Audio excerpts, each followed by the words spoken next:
Todos nós comemoramos o que a Câmara aprovou ontem, regime de urgência para votar a questão do IOF. E para colocar fim a esse saque, mais uma vez, esse assalto, né? Os punguistas de Brasília, liderados pelo Haddad, os pickpockets do Planalto Central. Vamos colocar o vídeo do Marcel comemorando e a gente comenta na sequência aqui. 346 votos. Pessoal, 346 votos. Foi tão emocionante que perdi aqui até o número final. 346 votos a favor do projeto de decreto legislativo, ou melhor, da urgência, falta ainda votar um mérito, que susta o aumento do IOF. Menos um imposto para o povo brasileiro pagar assim que votarmos o mérito. Então acabamos de aprovar aqui 346 votos, como disse o deputado Luiz Lima, isso é número suficiente para um impeachment de presidente.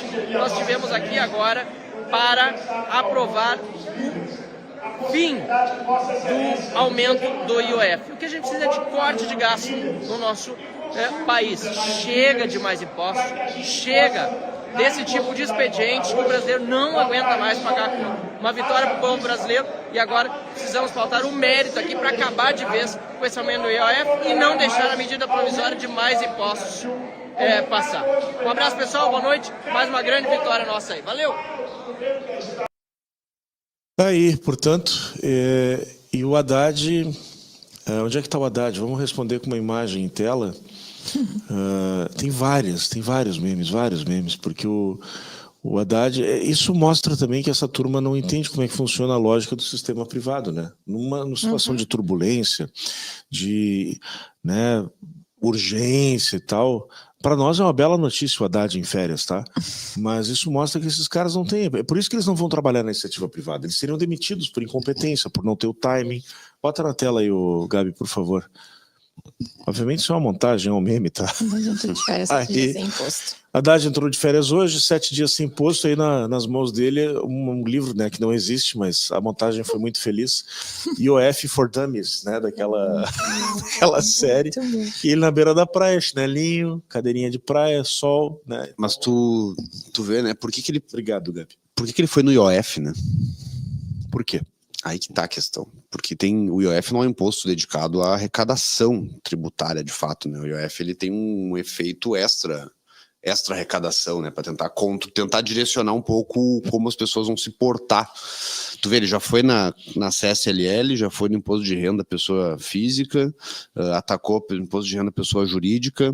Falta o IPI ainda, né? O IPI não quero dar ideia, mas o IPI é um imposto que tu pode aumentar via decreto, tu não precisa aprovar, né? Sim. Por que ele foi no IOF? Eu acho que é o que está sobrando, né, Guilherme? Eles avançaram tanto, né? Eles avançaram tanto no que eles podiam que está sobrando pouco, eu imagino. E tomar uma paulada dessas... O baralho tá... É isso que eu tô querendo dizer. Eu tô tentando chegar no motivo que eles estavam na reunião lá e alguém falou assim, a gente tem que aumentar algum imposto, sobrou o IOF, aumenta o IOF.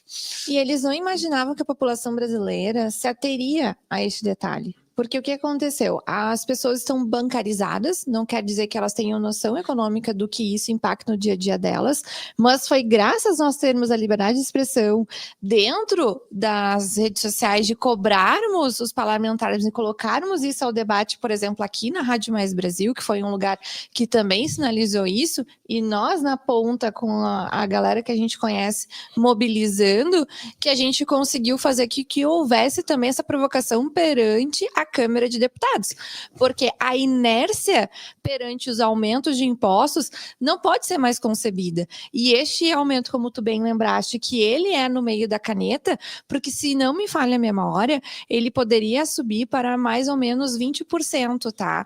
E eles subiram na caneta a 15%. Então, este aumento foi arbitrário, mas é muito sentido pelo mercado, porque também direciona para os organismos internacionais de investimento como nós estamos conduzindo a nossa política financeira e monetária. Mas o que eu queria dizer também, olha os impostos do Brasil, né, os que mais pegam, assim, o ICMS é estadual, o ISS é municipal, o IPTU é municipal, o ITBI é municipal, o ITCD é estadual. Os impostos federais, o grosso, assim, que vai mesmo, são sobre a folha de pagamento, É o PIS e a COFINS, né, que é sobre tributação, que não é bem um imposto, é uma contribuição, o imposto de renda, e eles atacaram todos esses. Eles aumentaram o imposto de renda, eles atacaram a CSLL, que é federal também, sobrou o IOF e o IPI, só que o IPI, não sei se arrecada muito dinheiro, não cheguei a ver quanto que isso gera.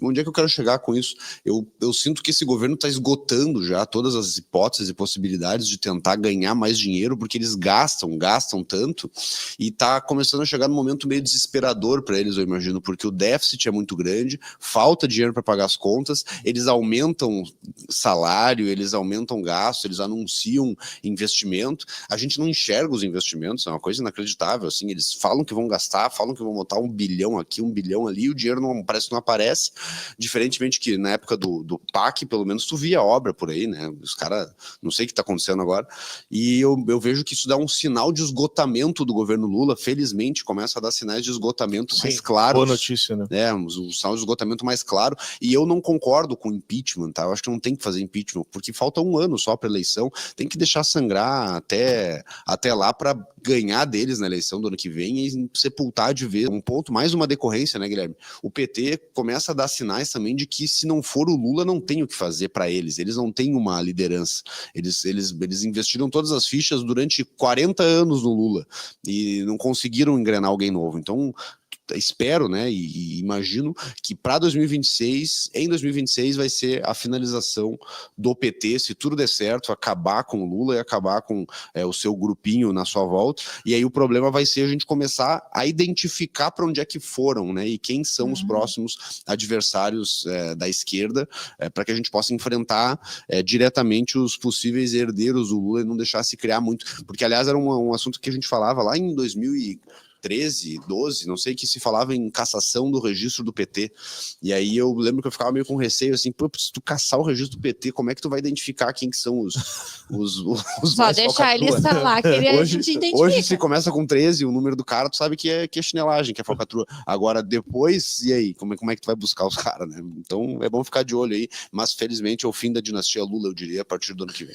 Não só da dinastia, mas também da coalizão que ele acabou fazendo, né? Porque se tu observares muito bem, a votação só voltou a galera de esquerda contra essa PDL, então uma sinalização de que inclusive o Centrão também está esvaziando. Então, esse aceno, politicamente, ele é importante e a gente tem que observar, porque não adianta se manifestar somente por conveniência, porque as eleições estão chegando. Então, a gente tem que alertar, claro que a nossa audiência sabe muito bem disso, mas falarmos para aqueles que ainda não estão atentos, o quão é importante nós estarmos com pessoas que realmente são fiéis àquilo que elas defendem. Exemplo do Eduardo Leite foi um que é, né, camaleão, como o Guilherme mencionaste, assim como outros deputados. Então, não é somente quando o governo está ruim que você não pode ir contra aumento de impostos. É sempre, porque quem paga a conta somos nós.